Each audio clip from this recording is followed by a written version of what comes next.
Bana, pamoja na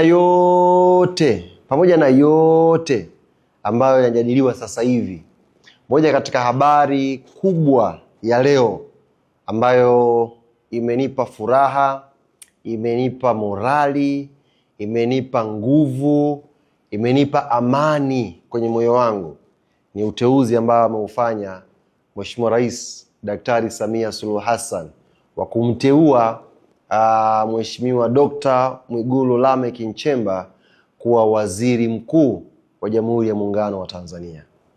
Na raha na furaha na amani kwa sababu Dr. Mwigulu Nchemba ni sehemu yetu sisi wadau wa michezo. Ni mwana michezo. Kwa hiyo kama mdau wa football, kama mtu ambaye naishi kwenye familia ya michezo, nina kila sababu ya kuwa na furaha leo kwa sababu mwenzetu katika sisi kapata uteuzi mkubwa. Ameenda kuwa waziri mkuu wa Jamhuri ya Muungano wa Tanzania. Kwanza Mwenyezi Mungu akujalie kaka yetu, mzee wetu, baba yetu Dr. Mwigulu Lameck Nchemba afya njema, umri mrefu, lakini kwenye kazi yako hii ambayo utaianza kama waziri mkuu, of course umefanya vizuri sana kwenye wizara mbalimbali ambazo umekuwa ukifanya.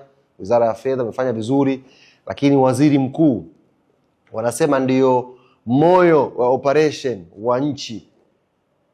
Sisi tunakuombea kila laheri. Na Mwenyezi Mungu kama nilivyotangulia kusema akuzidishie maarifa, kuzidishie hekima, busara na weledi wa kulisukuma mbele gurudumu.